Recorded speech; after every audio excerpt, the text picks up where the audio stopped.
오늘 우리에게 주신 할 말씀을 고린도전서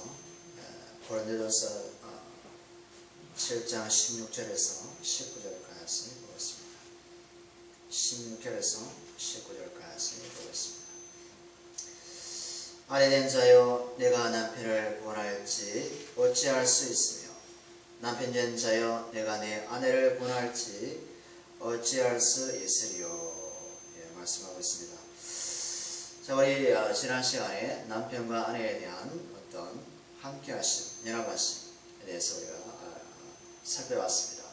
또 하나는 그 믿음 있는 자의 남편을 가졌지만 믿지 않은 아내를 가졌다. 그러면 이제 믿지 않는 아내가 그래서 살기를 원하면 믿는 남편은 그대로 같이 살고, 믿지 아니하는 남편이 믿는 아내와 같이 산다. 그럼 믿지 않는 남편이 계속 살기를 원하면 믿는 아내는 계속 같이 살고, 그러나 믿지 않는 남편이 갈라서기를 원하면 갈라서기 하라.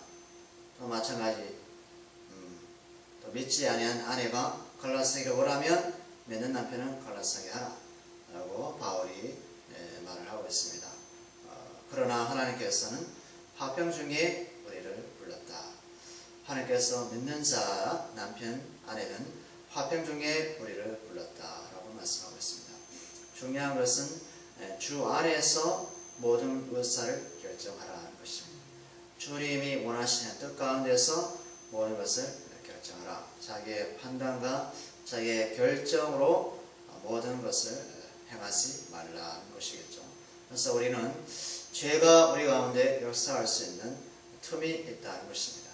그래서 우리는 성령으로, 말씀으로 덧입고 무장하여서 모든 의사결정을 해야 된다는 것입니다. 우리는 의사결정하고 실수하고 오점이 많고 결점이 많고 모든 것이 다 실패로 돌아갈 수밖에 없습니다. 육신은 그렇죠. 그러나 우리는 성령으로 말미암아 하나님의 새 사람이 되었고 새로운 피조물이 되었기 때문에 하나님의 방식대로 우리는 살아가야 된다는 것이겠죠.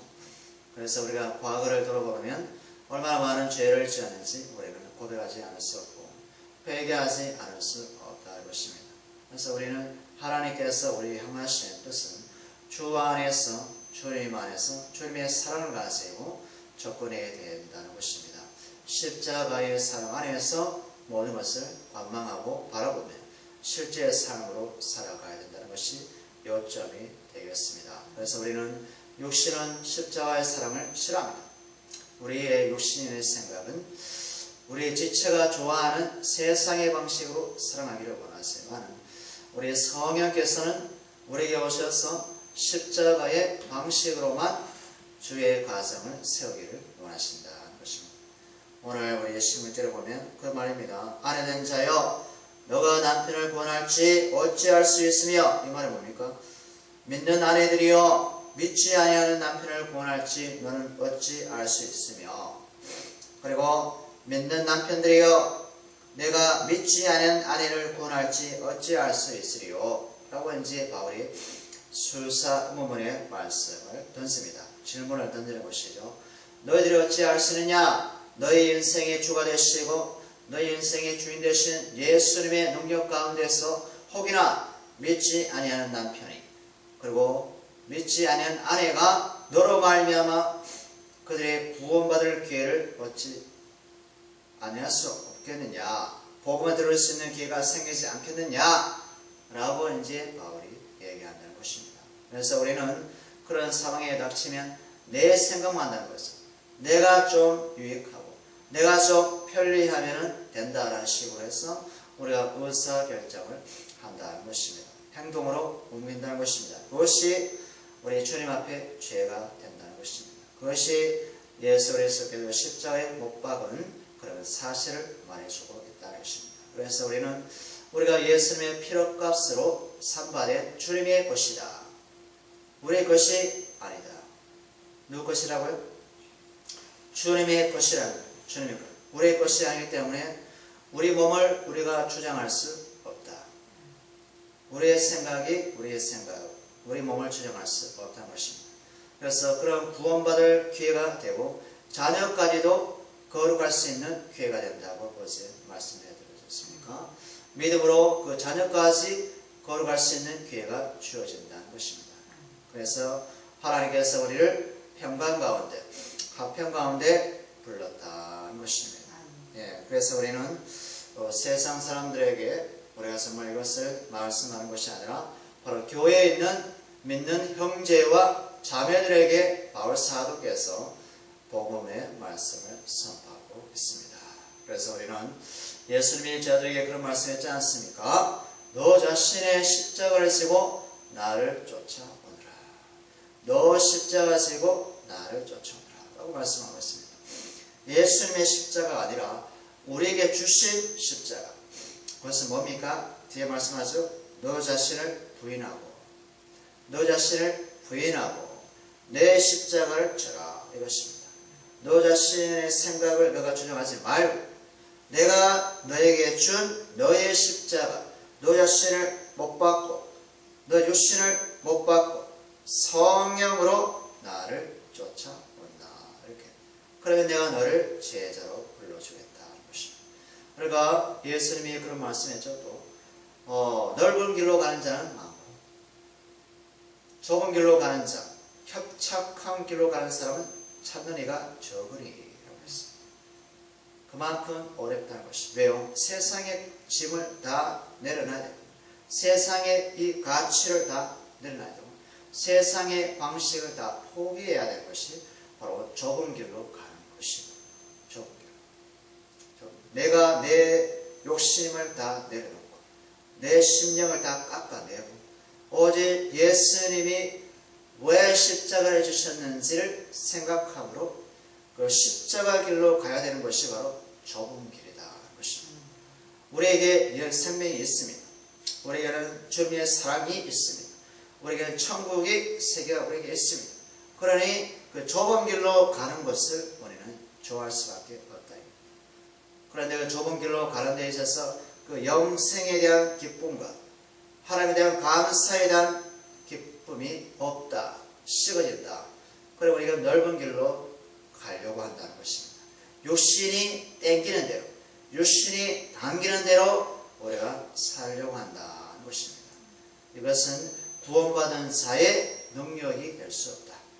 구원받은 자의 능력은 예수 그리스도와 함께 가고자 하는 믿음이 있다. 예수 그리스도와 함께 동행하고자 하는 소망이 그 영혼에게 있다는 것입니다. 그래 날마다 우리 말씀으로 깨워서 기도하고 성령 안에서 무시로 기도하며 예수 그리스도께서 뭐라고 생각하실까? 라고 하면 고민을 해봐야 된다는 것입니다. 구원받은 자의 능력이라고 합니다. 구원받은 자로서의 행동, 반응이라는 것입니다. 당연하지 않습니까? 구원받은 자는 하늘나라의 방식으로 천국의 방식으로 살아가야 된다는 것입니다. 육신을 십자가에 육신을 십자가의 못을 받고 내 뜻대로 사는 자가 아니라 주님의 뜻대로 살아가야 된다는 것이겠죠. 그게 바로 16절에 다시 한번 말씀을 합니다. 아내된 자들이여 믿는 남편들이여 너희를 통해서 구원의 소식이 너희 가운데 있지 않느냐. 너희를 통해서 구원받을 그런 기회가 바로 옆에 있는 아내가 될 수 있고 남편이 될 수 있고 자식이 될 수 있지 않느냐라고 우리에게 말씀하신다는 것입니다. 그죠? 그 다음에 17절에 보면 오직 주께서 각 사람에게 나눠주신 대로 하나님이 각 사람을 부르신 그대로 행하라. 내가 모든 교회에서 이와 같이 명하노라. 이거는 지금 다른 화제로 지금 넘어가고 있습니다. 다른 주제 할례에 대한 문제였습니다. 할례에 대한 문제. 할례에 대한 문제를 가지고 또한 고린도 교회에 문제거리가 있었습니다. 그래서 이 할례를 어떻게 처리해야 되냐? 그죠? 할례 문제를 어떻게 처리해야 되냐? 구약의 모세의 법에 따라서 혹은 아브라함부터 할례가 있었습니다. 할례. 난지 8일 만에 그들에게 남자의 생식기에 그죠? 삭도를 대함으로 말미암아 그죠? 하나님의 그 언약 백성임을 하나의 표징으로 여기는 것으로 아브라함에게 하나님께서 말씀하셨습니다. 또한 모세를 통해서 법으로 정해 오셨습니다. 그러면 예수님이 오신 후에 믿음이 온 후에 할례 문제를 어떻게 다루게 되느냐 것입니다.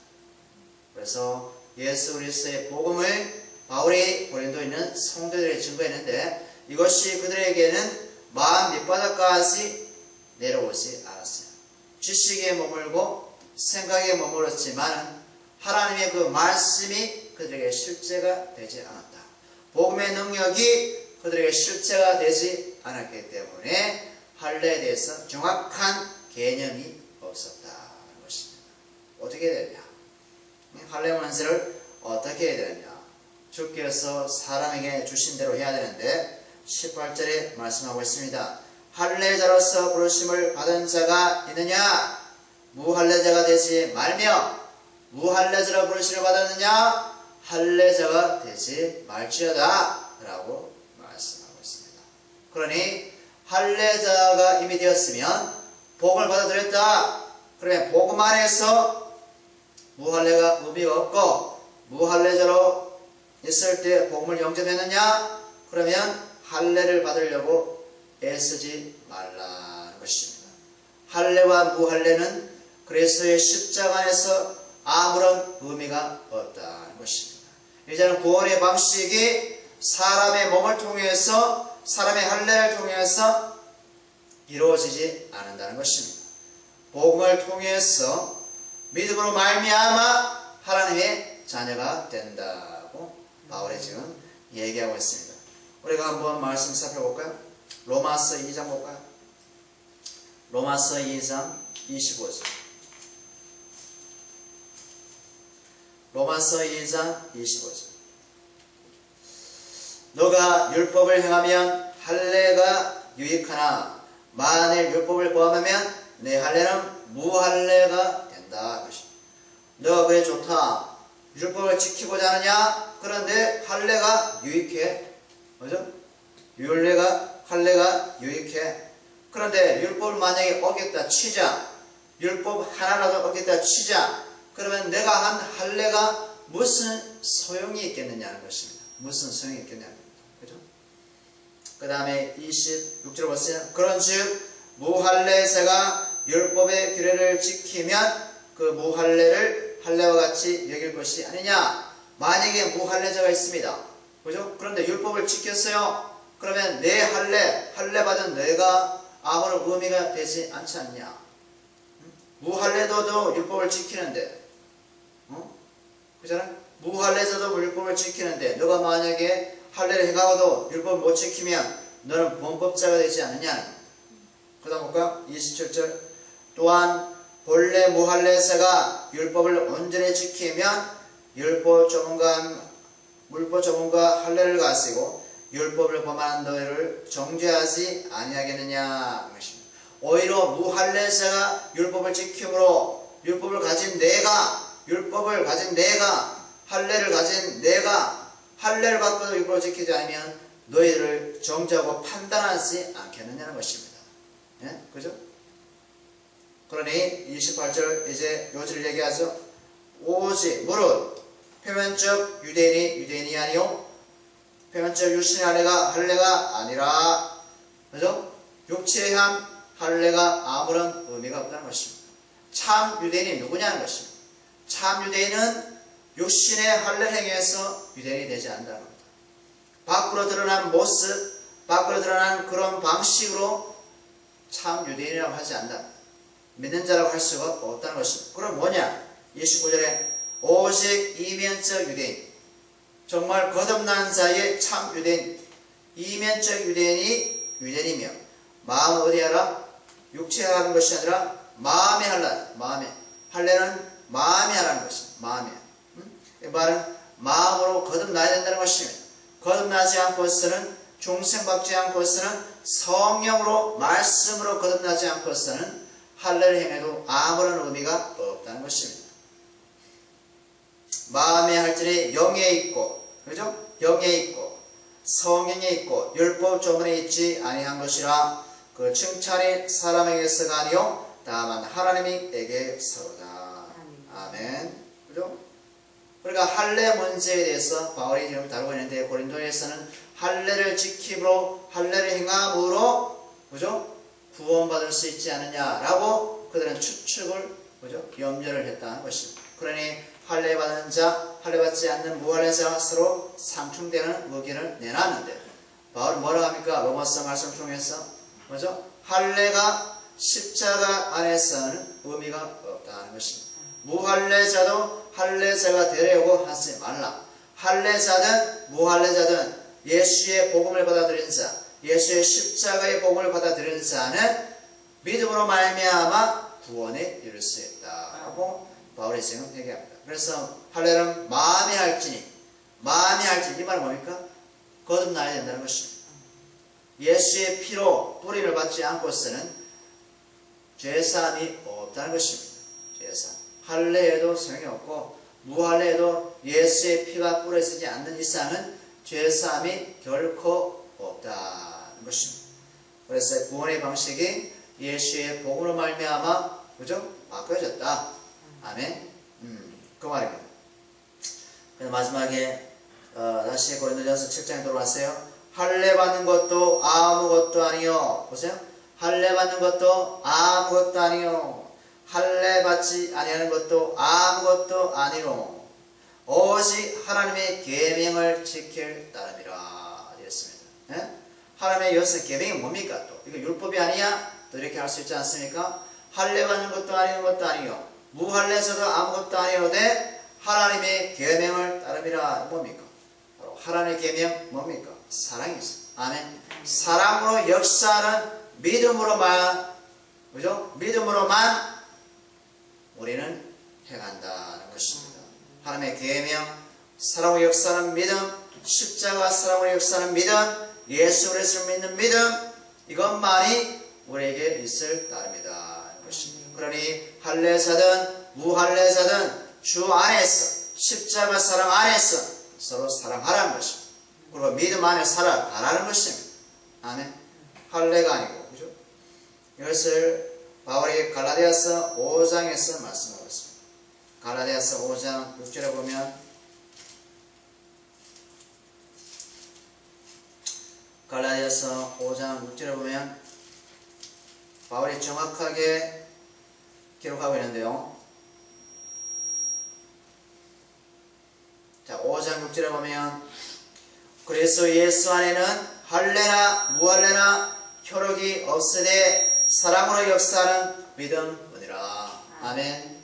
그래서 예수 안에서는 그리스도의 십자가 안에서는 할례나 무할례나 아무런 효력이 없나니 구약의 율법을 가지고는 구원을 이룰 수 없나니. 아멘.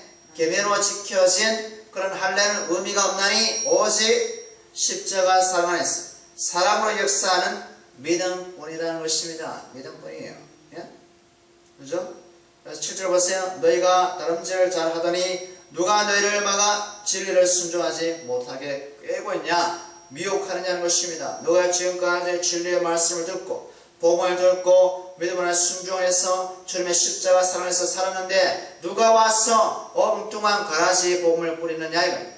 누가 다른 복음을 너에게 증가하느냐 하는 것입니다.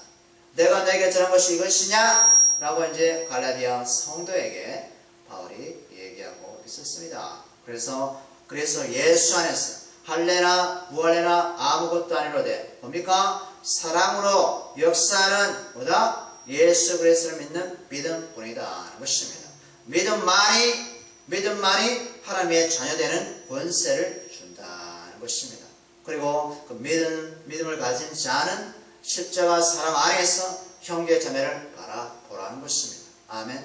그래서 할례, 무할례, 표면적 유대인이 아니고 표면적 할례가 아니라는 것입니다.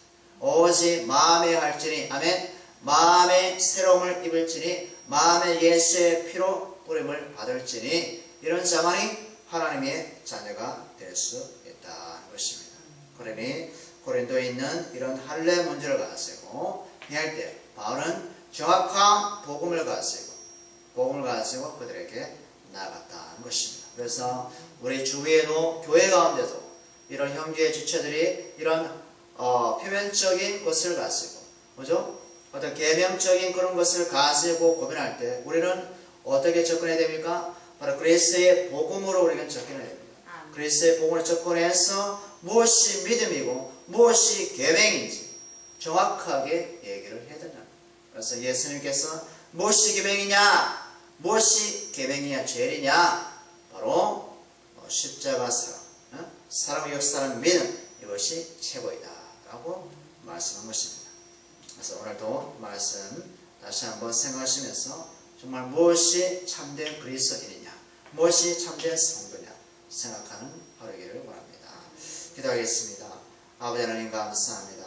사람이